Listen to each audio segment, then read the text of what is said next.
Good afternoon, everyone, and welcome back to the channel. Welcome back to the Disney Plus project. So, Anna actually got to do the Disney Plus project this week. I got to do a thing. And so she was pretty happy about that. So this week we watched the World According to Jeff Goldblum. Yeah.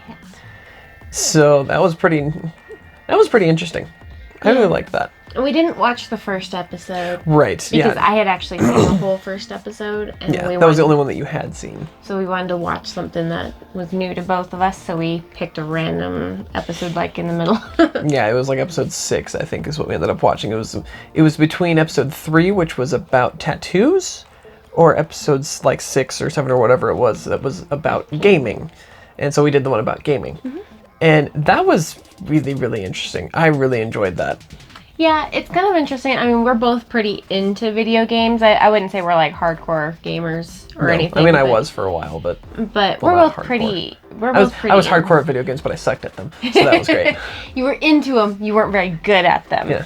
I'm terrible at video games because I have awful hand-eye coordination and I can't make my hands do what I want them to do at the right time. It's very entertaining to watch sometimes. So I'm not real great at video games, but it's still something that we both enjoy. Yeah, so it was a good episode for us just because it was interesting content for us. Yeah.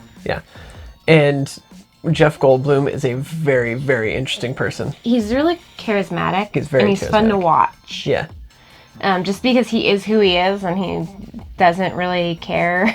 Yeah, he doesn't seem to care what other people think of him, which, I mean, when you're a celebrity, you really don't need to care what other people think about you for the most part. You do to an extent because that's your persona. But he just the way he interacts with people and everything he just doesn't have that like worry about it. Yeah, and so he kind of talked a little bit about kind of the history of gaming. Not much. You just kind of mentioned it a little bit. It, yeah. It wasn't... Because it wasn't about the history of gaming. It was just about the game, kind of about gaming and the gaming industry and, like, different types of gaming. And where it's going. Yeah. And so he got to... Where was he? He was at a... which was really funny. The look on his face when he was like, we were at a sports stadium. And he was like, had this look on his face. And it's because they were having an esports tournament there for Counter-Strike. And he was like, apparently this is considered a sport, and I didn't know that. And so he got to go interview, or he got to talk with one of the teams that was in the tournament for a little bit. Mm-hmm. He wasn't in there for very long, as near as I could tell, because they were practicing and warming up for the tournament. Yeah, they were getting ready to go on, actually. Mm-hmm. And so he was only in there for a couple of minutes, just kind of essentially asking like what they were doing, and he was like, "Oh, it's kind of like watching tape in football, where to like learn what the other team does and like how they operate." And they were like, "Yeah, kind of." He's kind of getting a feel for what exactly goes on. Mm-hmm. And so then he got to interview like one of the commentators that normally commentates stuff on Twitch, and then got to watch the team that he interviewed lose. And he was like, "Oh, we better get out of here. That might have been my fault." And then after that, he got to go out. But it wasn't just video gaming either. Because then after that, he went and interviewed some people that were doing LARPing, live action role playing. Which he did because it's kind of that in between of virtual reality and video games. It's kind of turning a video game into real life. Right. So that's why he went and did that to kind of get to that and get that kind of feel for it. Yeah. Experience. And I was fascinated by that part because there was, like, I've heard of people doing live action role playing before. But to see it because I've never seen it before, and that was really cool. But to see the number of people that were in that group, like there was easily a couple hundred people there. Oh yeah. Easily. And it was really, really cool to see that many people that are like that into it and get into their role, because it is kind of like acting. That's what one of them talked about, is you are getting into your role. You are that character. Yeah. And then they let Jeff Goldblum be a character and do a mission. And so he was Lord Darius. Yeah.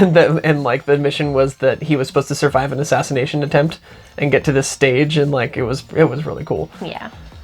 But then he also did virtual reality after that. Virtual reality, which is really cool, and it's a little bit more. It was more intense than like your average virtual reality because it was about saving the trees. Yeah, the studio that he was in, there's actually somebody there who was implementing some external sources and different external things. sources to kind of plunge him even further by adding heat and a breeze. And because the idea was that he was a tree, like he got to plant a seed in a pot, and then when she put the virtual reality goggles and then the headphones and everything on him, he was that seed in the pot. And so he got to look around and like at all the dirt, and then he got to look up and there was a light from where he'd been planted.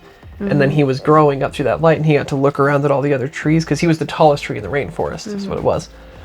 And then you got to see the animals. And you got to see like the ants crawling along the ground as he was growing, and the birds. And he sees the moon and everything. But then the lady lit a match and held it in front of his face, essentially. To smell the smoke. To smell the smoke, because everything started on fire in the rainforest because it was about deforestation.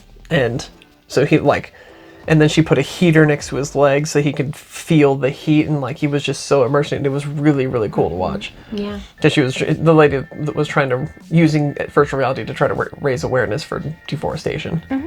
But it was just super fascinating to watch. I really enjoyed that. I think we'll have to watch some of the rest of those because. Yeah, and I I've seen that other first episode, so I've seen some of it, but I like just the way that he, he didn't do it as much in the video game one, but in the sneakers one, which is the first episode, he really goes in and he asks what he's thinking. He does not he doesn't hold back what he's thinking. Like, I don't know whether or not it's actually scripted, but if it is, he makes it feel like it's not. Yeah, like he did with the LARP people when he tiptoed up there and was trying to talk in Shakespearean language. Yeah, and like he thought that they would, and they were like, "Oh yeah, you're fine. It's a gazebo. We're not in character in here." So. But yeah, it's moments like that it's like, okay, maybe this isn't scripted, but even if it was scripted, it's still it didn't come across that way. Yeah, and I mean that comes down to his experience. I mean, he's been an actor for years. Right. He was in the original Jurassic Park movie, which is what makes that such a good choice for. Right. Because even if it is scripted, he can make it not feel scripted, which is what the show needs to feel like. Exactly. So even if it is scripted, it's a really good choice of actor for the role. Right. Yeah, but no, that is definitely a show that's worth watching. If you haven't watched that yet, it's one that's worth watching. And they're short episodes. They're about 30 minutes. They're not super in depth, but they're just enough to get you interested and maybe do your own research. Yeah, which I think was the whole idea. Yeah, just to get people interested in something they may not know much about. Yeah, and to make them go, maybe I should check that out. So yeah, I think that's one that everybody should watch. Really, it was really good. Yeah. So it's good. It's good family too. It's not not adult only, not kid only. It's something that you could watch with your kids. It is for the whole family. Yeah, definitely. And there's no bad content. There's no super adult content to it. So I think it's a good watch it with your kids. They can learn something. You can learn something. No, I mean it's a National Geographic, so yeah, it's intended to be educational. Well, I know, but I think it's just good that it's more. That it's for both generations. Right, not just because a lot of the National Geographic stuff is very adult or hard topics. Sometimes, yeah. Like death and things like that might be harder for some younger audiences to relate with and talk about. So yeah, I think it's a good light show. Yeah. Yeah, so that's our thoughts on The World According to Jeff Goldblum. Like I said, it was a really good show. We really enjoyed it. So next week I cannot remember what the show is for next week. I'll have to look into that. I know we had one more lined up. Yeah, I don't know. And so we'll have to, I'll have to find out.